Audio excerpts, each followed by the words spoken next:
यह प्रश्न किसी के मन में आ सकता है। सीधे अर्जुन से आरंभ क्यों नहीं किया, सीधे श्री कृष्ण से आरंभ क्यों नहीं किया, धृतराष्ट्र को बीच में क्यों ले आए।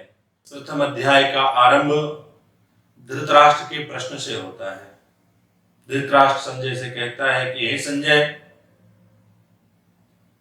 युद्ध की धर्म की भूमि कुरुभूमि पर जो युद्ध के लिए उपस्थित मेरे और पांडु के पुत्र उन दोनों ने क्या क्या किया, ऐसा धृतराष्ट्र संजय से प्रश्न करता है। किसी के मन में यह प्रश्न उपस्थित हो सकता है कि ऐसा प्रश्न धृतराष्ट्र ने क्यों किया और ऐसे प्रश्न से श्रीमद् भगवद गीता का आरंभ क्यों होता है। यह प्रश्न किसी के मन में आ सकता है। सीधे अर्जुन से आरंभ क्यों नहीं किया, सीधे श्री कृष्ण से आरंभ क्यों नहीं किया, धृतराष्ट्र को बीच में क्यों ले आए। क्योंकि धृतराष्ट्र उस परिस्थिति में, यदि ऐसा कहें कि उस युद्धभूमि में उपस्थित नहीं है, फिर धृतराष्ट्र से इस प्रश्न को, धृतराष्ट्र से श्रीमद् भगवद गीता का आरंभ क्यों कराते हैं। इन सभी बातों को समझने के लिए पूरी तरह से एकाग्रचित्त होकर के, दत्तचित्त होकर के और बारंबार इस अध्याय पर विचार करेंगे। वाच्यार्थ मात्र से नहीं, शब्दार्थ मात्र से नहीं, लक्षणावृत्ति के माध्यम से लक्ष्यार्थ को ग्रहण करेंगे तो बात समझ में आएगी, अन्यथा समझ में नहीं आएगी। धृतराष्ट्र से प्रारंभ इसलिए कराया क्योंकि धृतराष्ट्र का जो अर्थ है, जो राष्ट्र को अर्थात सत्ता को अपने मुट्ठी में, अपने हाथों में रखना चाहता है, वो धृतराष्ट्र है। जो शासन केवल और केवल अपने हाथों में रखना चाहता है, वो धृतराष्ट्र है। धृतम राष्ट्रम यस्य स धृतराष्ट्रः। जो राष्ट्र को, राष्ट्र माने सत्ता, जो सत्ता को, यहां पर राष्ट्र से लक्ष्यार्थ लेना है सत्ता को, जो सत्ता को अपने हाथों में धारण करके रखना चाहता है, वो धृतराष्ट्र है। साथ ही साथ धृतराष्ट्र कैसा है, नेत्रहीन है, अर्थात विवेक शून्य है। उसके अंदर विवेक नहीं है, विचार नहीं है। जो विवेक नहीं होगा, विचार नहीं होगा, तो वैराग्य नहीं होगा। बिना वैराग्य के शासन किया नहीं जा सकता। तो शासन कभी भी होगा वैराग्य से ही होगा। क्यों? क्योंकि शासक का धर्म है अपने राष्ट्र के, अपने राज्य के लोगों को सुखी करना। और किसी भी शासक के शासनादेश में, किसी शासक के राज्य में, राज्य की प्रजा सुखी तभी हो सकती है जब उसके भीतर वैराग्य हो। क्योंकि शास्त्र ने ऐसा कहा, कस्य सुखम न करोति विरागः। वैराग्यवान किसको सुखी नहीं करता है। कहने का तात्पर्य है कि वैराग्यवान एक ऐसा व्यक्ति होता है, ऐसा महापुरुष होता है जो सबको सुखी करता है। आज धृतराष्ट्र के राज्य में उसके पुत्र ही सुखी नहीं हैं, उसके भाई बंधु भतीजे ही सुखी नहीं हैं, और सुख के लिए क्या कर रहे हैं, तो सुख के लिए युद्ध करने के लिए तत्पर हैं, युद्ध करने के लिए लालायित हैं। तो सबसे पहले भगवद गीता को समझना है तो धृतराष्ट्र का अर्थ समझना होगा। कहीं हम लोगों के भी भीतर यह वृत्ति प्रबलतम रूप से उपस्थित तो नहीं है कि अपने घर की, अपने परिवार की समस्त सत्ता अपने हाथों में रखना है और मोह रूपी, अज्ञान रूपी चादर को ओढ़ करके, अज्ञानता रूपी चादर को ओढ़ करके और नेत्र बंद कर लेना है। कुछ देखने की आवश्यकता नहीं या कुछ देखना ही नहीं चाहते। विवेक वृत्ति को कुंठित कर लिया और विवेक वृत्ति को कुंठित करके फिर जो हमको लगता है वही सब सही है। परिवार में, समाज में, राष्ट्र में यह समीचीन नहीं है, क्योंकि परिवार व्यष्टि नहीं है, समाज व्यष्टि नहीं है, राष्ट्र व्यष्टि नहीं है, ये समष्टि है। समष्टि में सबकी दृष्टि होती है। परिवार में सबकी दृष्टि लेना चाहिए, सबका विचार लेना चाहिए और सबको उतना ही महत्व देना चाहिए जितना अपने शरीर में सभी अंगों को एक समान महत्व देते हैं, उतना ही परिवार में, समाज में, राष्ट्र में, संस्थाओं में सबको महत्व मिलना चाहिए। कहीं पर भी यह वृत्ति नहीं आनी चाहिए कि शासन तो मेरे ही हाथ में होगा। अब शासन को चलाने की सामर्थ्य है कि नहीं है, कुछ सामने दिखाई देता है कि नहीं दिखाई देता है। अरे नेता कहते ही उसको हो नैनातिथि नेता, जो मार्ग दिखावे, जो रास्ता दिखावे वो नेता है। लेकिन अंधत्व से युक्त कोई अपने आप को नेता कहे तो नेता कहलाने के लायक नहीं है। कहने का तात्पर्य, अंधत्व आदि गुणों से युक्त होकर के कोई अपने आप को राजा कहे तो वो राजा कहलाने के लायक नहीं है। तब वह राजा धृतराष्ट्र की श्रेणी में आएगा। नेता कहने का तात्पर्य यहाँ पर किसी राजनेता से नहीं लेना, यहाँ पर राजा से है। राजनेता भी अपने आप को राजा कहते हैं। यदि इन गुणों से युक्त हैं तो ये राजनेता भी धृतराष्ट्र ही हैं।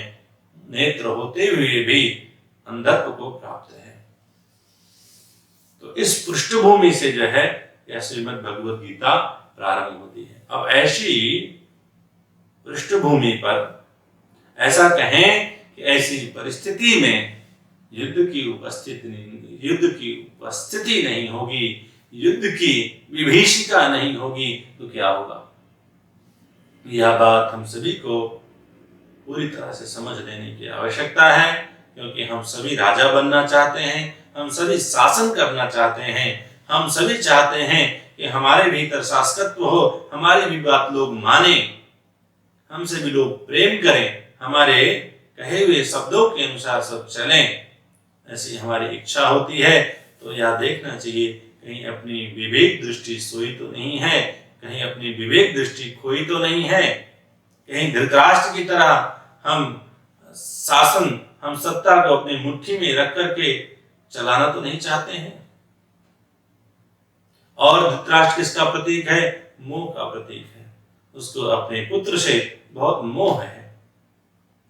पुत्र से मोह का मतलब क्या है? इसको आध्यात्मिकता के अर्थ में समझें तो जो हम सभी के जीवन में इच्छाएं होती हैं, कामनाएं होती हैं, संकल्प होता है, उस इच्छा, कामना, संकल्प से इतना मोह हो जाता है कि ऐसा लगता है कि जो हमारा संकल्प है, जो हमारी इच्छा है, जो हमारी कामना है, वही श्रेष्ठ है और कुछ भी श्रेष्ठ नहीं है। जो मैं सोचता हूं, मैं विचारता हूं, मैं कहता हूं, वही श्रेष्ठ है। यही तो धृतराष्ट्रता, यही तो अंधत्व का प्रतीक है, यही तो धृतराष्ट्र है। नहीं भाई नहीं, ऐसा नहीं है। व्यष्टि में तो यह ठीक है, लेकिन जैसे ही समष्टि जुड़ जाती है, समष्टि कहने का तात्पर्य अनेक लोगों को मिला करके जो समूह बनता है उसको समष्टि, जैसे कई सदस्यों को मिला करके परिवार बनता है, कई परिवार को मिला करके समाज बनता है, कई समाजों को मिला करके एक जिला बनता है, नगर बनता है, कई नगरों को मिला करके एक राष्ट्र का निर्माण होता है। तो व्यष्टि समष्टि को जानने की पर आवश्यकता है। इकाई में तो व्यष्टि स्वतंत्र है, लेकिन समूचे जब राष्ट्र की दृष्टि से देखेंगे तो व्यष्टि स्वतंत्र नहीं है, समष्टि की दृष्टि से व्यष्टि स्वतंत्र नहीं है। तो धृतराष्ट्र मोह का प्रतीक है, धृतराष्ट्र अज्ञानता का प्रतीक है। जिस परिवार के मुखिया के जीवन में मोह हो, अज्ञानता हो, वहां पर तो युद्ध ही होगा।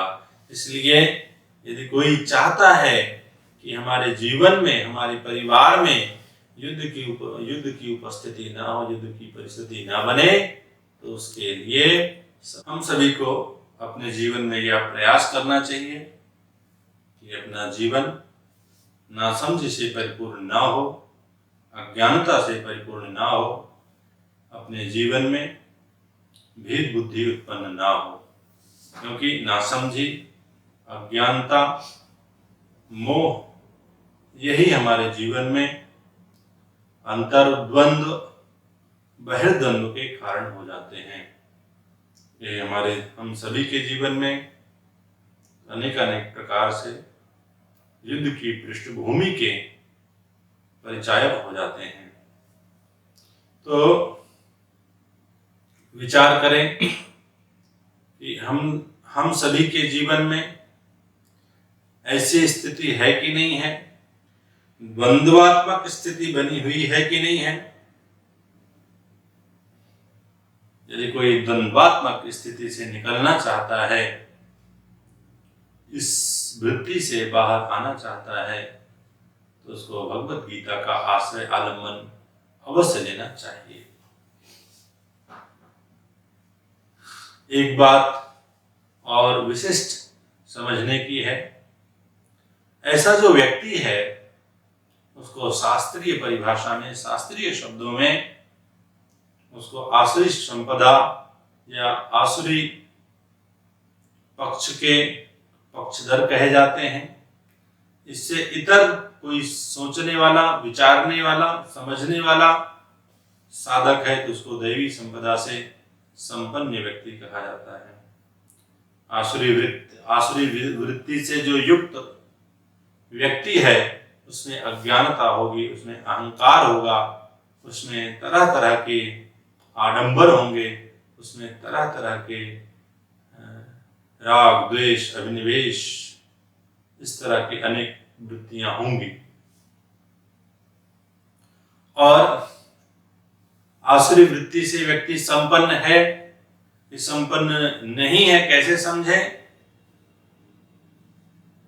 कहने का तात्पर्य है कि किसी को अपने जीवन में यह जानना है कि अपना जीवन आसुरी वृत्ति से संपन्न है या दैवी वृत्ति से संपन्न है। इसके लिए भी जो दृष्टांत बनते हैं वह भी धृतराष्ट्र बनते हैं। धृतराष्ट्र संजय से कहता है, धर्म क्षेत्रे कुरुक्षेत्रे समवेता युद्धस्तवः मामका पांडवा चैव किम अकुर्वत संजय। जो महाराज कुरु की भूमि है वह धर्म भूमि है, और ऐसी धर्म की भूमि को युद्ध के भूमि के लिए चुना गया है। अरे संजय, जरा यह तो बताओ कि जो मेरे पुत्र हैं वे ऐसे धर्म की भूमि में जाकर के कहीं धर्माक्रांत तो नहीं हो गए? यदि धर्माक्रांत हो गए होंगे तो युद्ध नहीं करेंगे, और युद्ध नहीं करेंगे तो फिर मैं राजा नहीं बनकर रह पाऊंगा, मेरा राज्य चला जाएगा। भी तो मैं चक्रवर्ती सम्राट बना बैठा हूं और वह संपदा भी समाप्त हो जाएगी, चली जाएगी।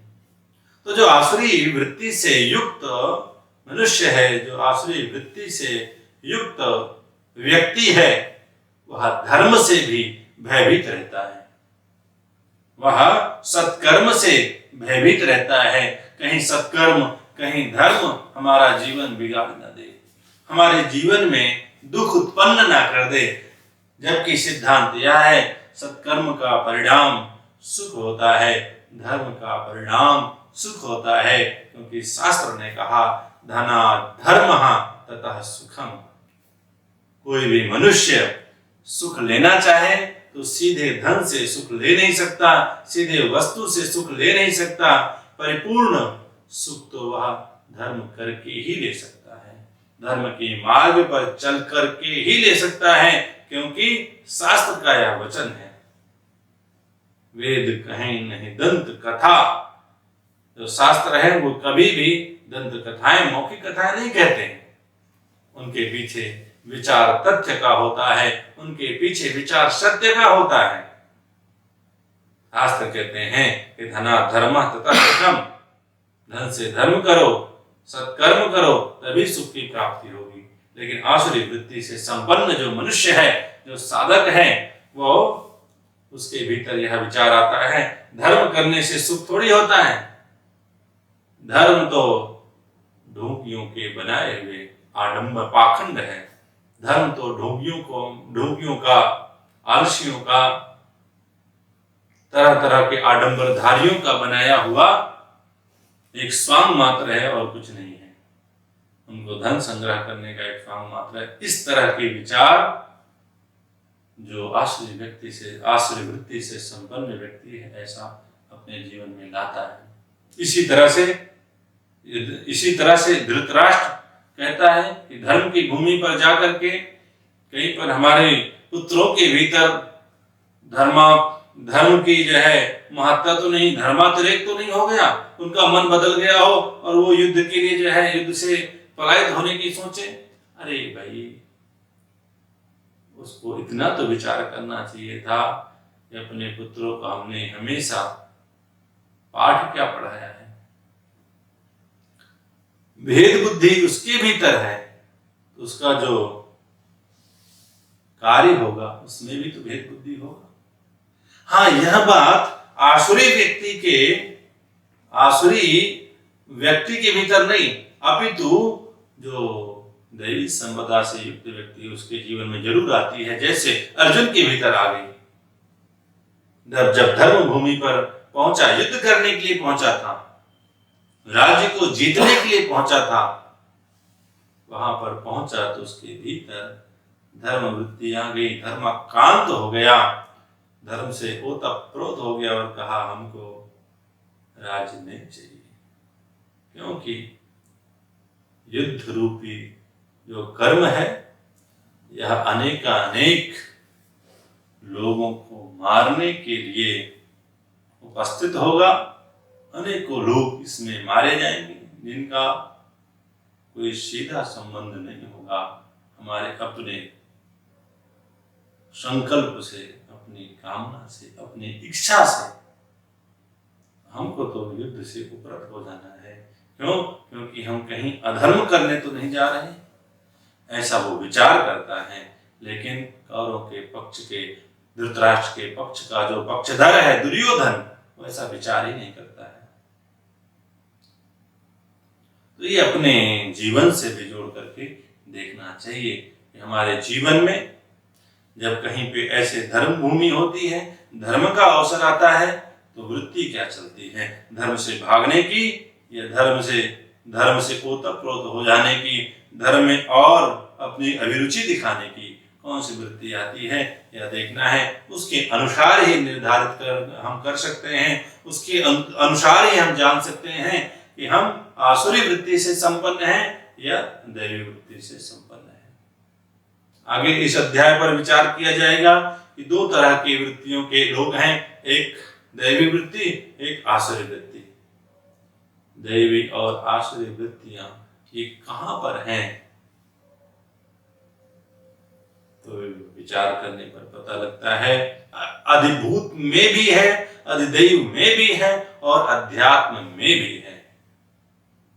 ये जो दैवासुर संग्राम है ये अधिदैव में, अधिभूत में दो तरह के लोग समाज में हैं, एक दैवी वृत्ति से युक्त, एक आसुरी वृत्ति से युक्त।